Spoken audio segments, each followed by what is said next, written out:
Cuán firme cimiento se ha dado a la fe. A través de la Biblia, un análisis de la Biblia libro por libro que le ayudará a crecer espiritualmente. Estos estudios fueron diseñados por el Dr. J. Vernon McGee. Acompáñenos en este fascinante recorrido a través de la Biblia. La palabra de Dios. Hoy concluye nuestro estudio en Oseas. Prepárese mientras oramos para iniciar.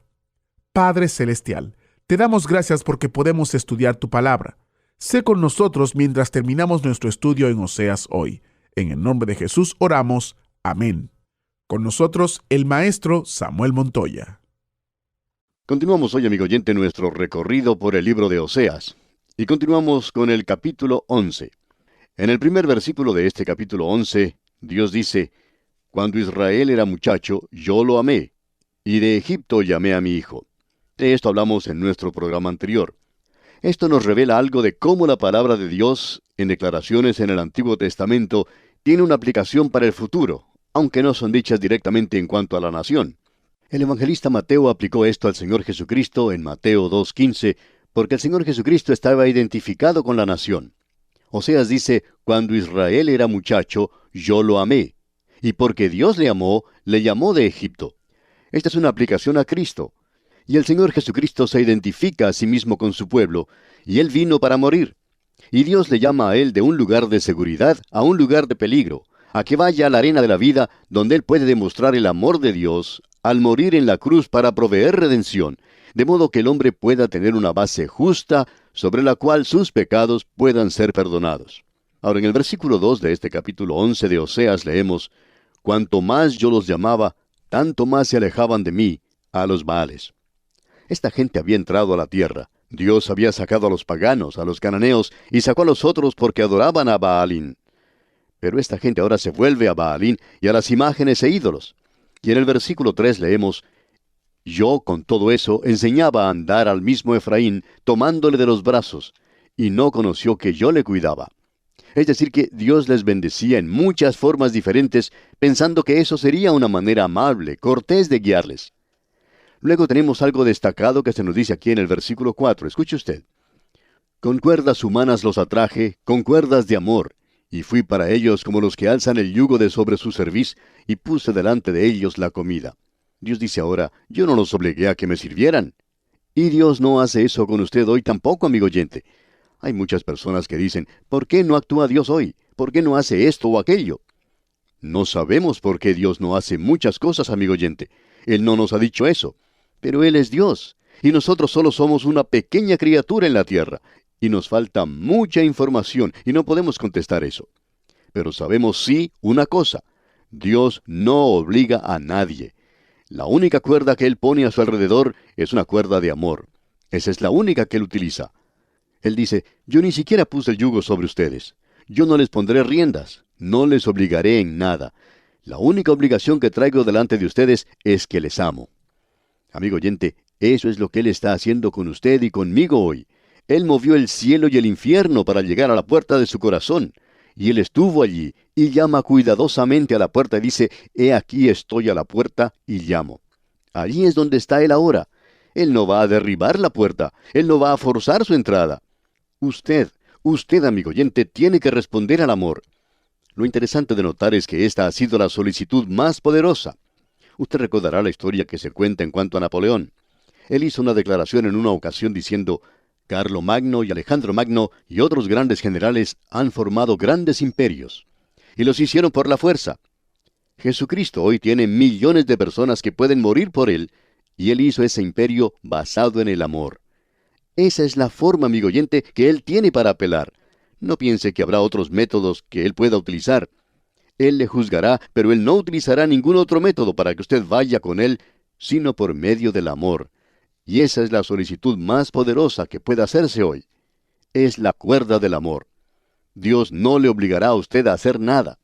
Luego dice en el versículo 5 de este capítulo 11 de Oseas: no volverá a tierra de Egipto, sino que el asirio mismo será su rey, porque no se quisieron convertir.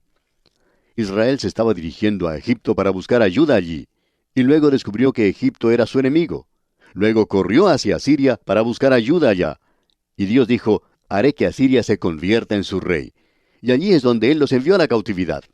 Ahora los versículos 6 y 7 dicen, caerá espada sobre sus ciudades y consumirá sus aldeas, las consumirá a causa de sus propios consejos.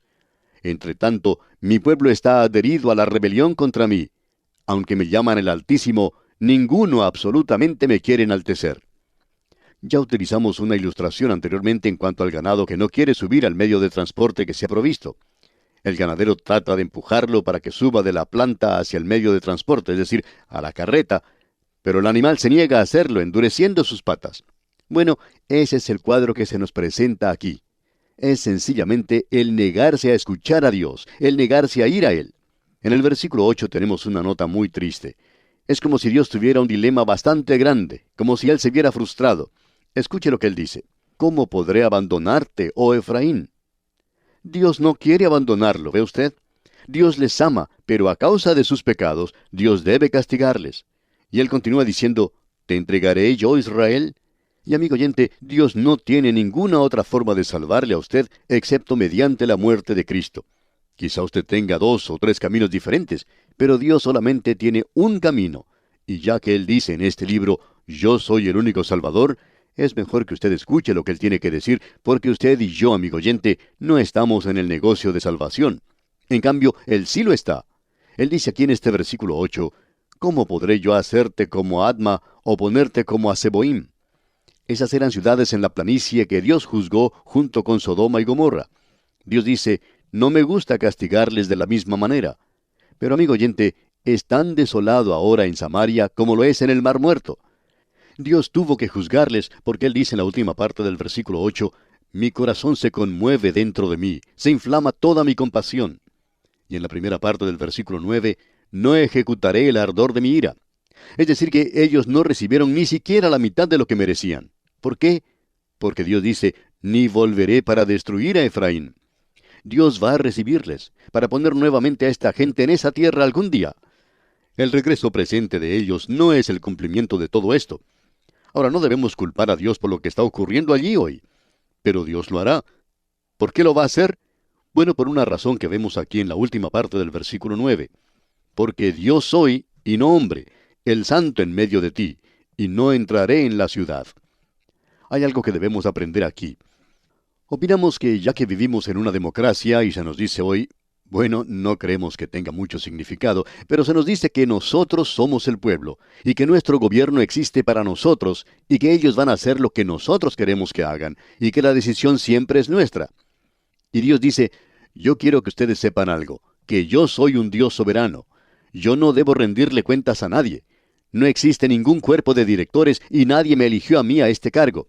Y yo hago lo que me plazca. Y amigo oyente, queremos decir esto con mucho énfasis hoy. Si a usted no le gusta lo que Dios está haciendo hoy, es una lástima porque Dios va a hacerlo de todas maneras. Él no tiene que rendirle cuentas a usted. Ahora alguien quizá diga, ¿por qué Dios hace eso? No lo sabemos, amigo oyente. Hay muchas cosas que Dios hace y nosotros no comprendemos. Bueno, Él es Dios, y por seguro que no tiene que rendir cuentas ante nosotros. Él no viene a esta tierra y nos presenta un informe. ¿Por qué? Porque Él es Dios. Él no tiene que dar ningún informe. Escuchemos ahora lo que dice aquí el versículo 10 de este capítulo 11 de Oseas. En pos de Jehová caminarán, Él rugirá como león, rugirá, y los hijos vendrán temblando desde el occidente. Dios castigará, amigo oyente, un juicio de las naciones del occidente, y nosotros estamos viviendo al occidente de Israel. Ahora los versículos 11 y 12, versículos finales de este capítulo 11 dicen, como ave acudirán velozmente de Egipto, y de la tierra de Asiria como paloma, y los haré habitar en sus casas, dice Jehová. Me rodeó Efraín de mentira, y la casa de Israel de engaño. Judá aún gobierna con Dios, y es fiel con los santos. Aún tenían ellos unos cuantos reyes buenos en la parte sur del reino, pero no había ninguno en el reino del norte. Ellos habían profesado algo, pero estaban usando mentiras y engaños. Amigo oyente, usted puede engañar a todos en el día de hoy. Abraham Lincoln dijo en una ocasión, uno puede engañar un poco de gente todo el tiempo. Toda la gente, un poco de tiempo. pero uno no puede engañar a toda la gente todo el tiempo. Él no vivió en el día de la televisión y del lavado cerebral, pero hoy uno puede engañar a la gente todo el tiempo. Nunca hemos vivido en una época donde se hacía tanto lavado cerebral como ahora. Pero si usted quiere saber algo, amigo oyente, nadie está engañando a Dios. Él sabe y Él juzgará algún día según la verdad. Ahora Él dice en la primera parte del versículo 1 del capítulo 12, Efraín se apacienta de viento y sigue al solano. Eso se refiere a un viento que viene del oriente sobre el desierto árabe y pasa sobre esa tierra. Y amigo oyente, uno piensa que está en un lugar equivocado, que es equivocado el lugar cuando está allí y este viento comienza a soplar. Y Dios dice, así es como permitiré que pasen los asirios por esta tierra. Luego dice en el resto de este versículo 1, y voy a leer hasta el versículo 3, dice, mentira y destrucción aumenta continuamente, porque hicieron pacto con los asirios, y el aceite se lleva a Egipto. Pleito tiene Jehová con Judá para castigar a Jacob conforme a sus caminos. Le pagará conforme a sus obras. En el seno materno tomó por el calcañar a su hermano, y con su poder venció al ángel. Esto es algo que siempre ha sido motivo de pregunta. ¿Por qué Dios colocó en su palabra que Jacob se tomó o asió del calcañar de su hermano? Y amigo oyente, es interesante notar que la medicina y la psicología del presente han dicho que probablemente el período más importante de la vida del hombre es cuando se encuentra en el seno materno. Y también allí es cuando se forma el cuerpo humano. Y este pequeñito comenzó a mostrar algo allí. Él quería nacer primero. Esaú le ganó y fue el primogénito. Pero este pequeñito quería ser el que naciera primero. Ahora no sabemos cómo explicar esto, amigo oyente, sino decir que estaba en el corazón de este joven desde este mismo principio, y él luchó aún en el seno de su madre. Pero Dios tuvo que luchar con él más adelante en Peniel, para que él pudiera controlar a este hombre, y para poder bendecirle. Venció al ángel y prevaleció, dice. ¿Cómo pudo hacer esto? ¿Era un mejor luchador? ¿Aparecería él en la televisión hoy como un luchador destacado? ¿Aparecería él allí? No, amigo oyente, Jacob no era un buen luchador. Jacob estaba de espaldas en el suelo. Dios le había colocado allí, pero él ganó. ¿Y sabe usted cómo Jacob ganó? Rindiéndose. Usted puede luchar contra Dios todo lo que quiera, pero usted nunca ganará hasta cuando usted se rinda a Él. Ahora el versículo 5 de este capítulo 12 de Oseas dice, Mas Jehová es Dios de los ejércitos, Jehová es su nombre. No tenemos tiempo para entrar en todo esto, pero esta es una maravillosa declaración que tenemos ante nosotros. Luego en el versículo 6 continúa diciendo, Tú pues vuélvete a tu Dios, guarda misericordia y juicio, y en tu Dios confía siempre. Amigo oyente, el nombre Jehová es Señor es un nombre que Dios le dio a ellos como recordatorio. Él dice, ustedes siempre me conocerán a mí por mi nombre. Yo soy Jehová, el que siempre existe, el Dios viviente. Él no necesita una imagen o de un altar. Él no necesita al hombre para nada. Es por eso que dice aquí en el versículo 6, Tú pues vuélvete a tu Dios, guarda misericordia y juicio, y en tu Dios confía siempre. Esta gente necesitaba practicar lo que predicaban. Es interesante notar que esa adoración de Satanás en el presente y esa entrega a la homosexualidad hoy está llegando al lugar más bajo de la historia.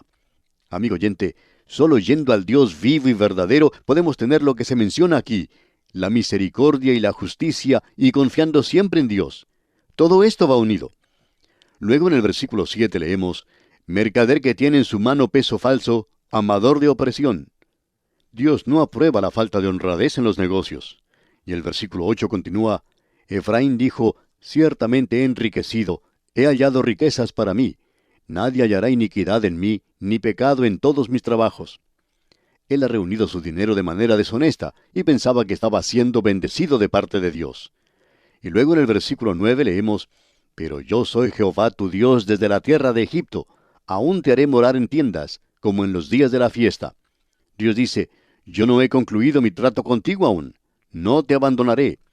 Y veamos lo que dice el versículo 14, y en camino a este versículo, veamos lo que dice la primera parte del versículo 11. ¿Es Galaad iniquidad? Ahora, Galaad es el lugar donde debería haber un bálsamo para curar la herida. Pero Galaad es ahora un lugar de pecado.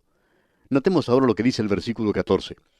Efraín ha provocado a Dios con amarguras, por tanto, hará recaer sobre él la sangre que ha derramado, y su Señor le pagará su oprobio. Al entrar al capítulo 13 ahora, usted se da cuenta que estamos apresurándonos, amigo oyente, porque queremos finalizar esto hoy si es posible. Al entrar al capítulo 13, Israel será juzgado en el presente, es decir, en este capítulo, pero en el capítulo 14, Israel será salvo en el futuro.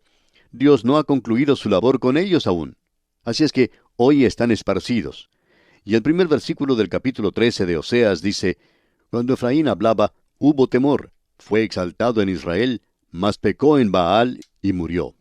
Es decir, que cuando servía al Dios vivo, Dios le exaltó, pero cuando él comenzó a adorar a Baal, él murió. Y amigo oyente, no solo murió y fue sacado de esa tierra, sino que la tierra misma murió. Y no creemos que haya regresado hoy.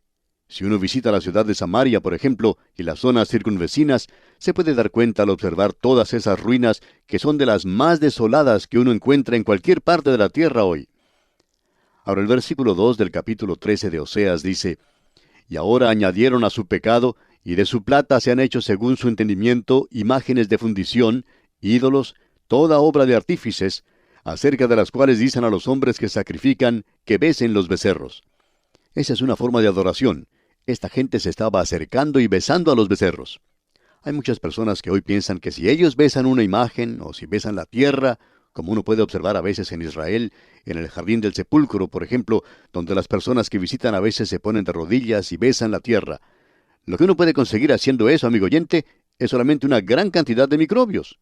Hay personas que piensan que ese es un lugar santo, que allí es donde el Señor estuvo sepultado. Pero eso no hace ninguna diferencia. Él no está allí ahora. Él está vivo a la diestra de Dios. Es imposible besarle hoy, pero usted puede adorarle y alabarle. Es realmente una insensatez el tratar de hacer esta clase de cosas hoy como si uno estuviera adorando al Dios vivo y verdadero. Uno le adora, amigo oyente, en la vida que uno vive.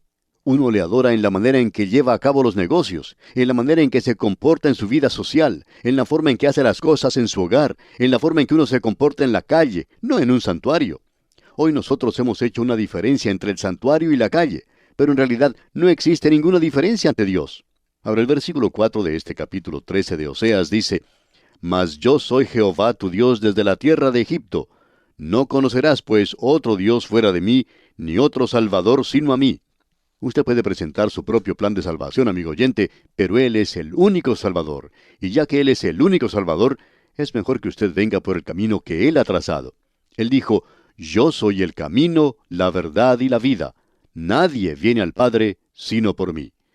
Amigo oyente, o eso es cierto o no lo es. Millones de personas han recorrido ese camino y han descubierto que eso es cierto. Usted puede tener su propio camino de salvación, pero Dios es el único Salvador, y Él es el único que puede darle a usted un plan de salvación. Él es el único que puede realizarlo. Dios dice, yo soy Jehová tu Dios desde la tierra de Egipto. Yo no les voy a abandonar, pero voy a juzgarles.